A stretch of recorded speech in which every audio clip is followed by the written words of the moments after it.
so good for the people they have a disability, because I feel a lot of changes in my body, in my life, because now I'm so active.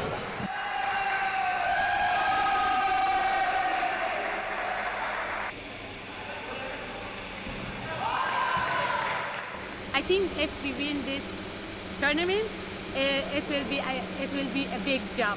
Maybe they will support us, because the last game that we won, we went back to Afghanistan. They were so happy.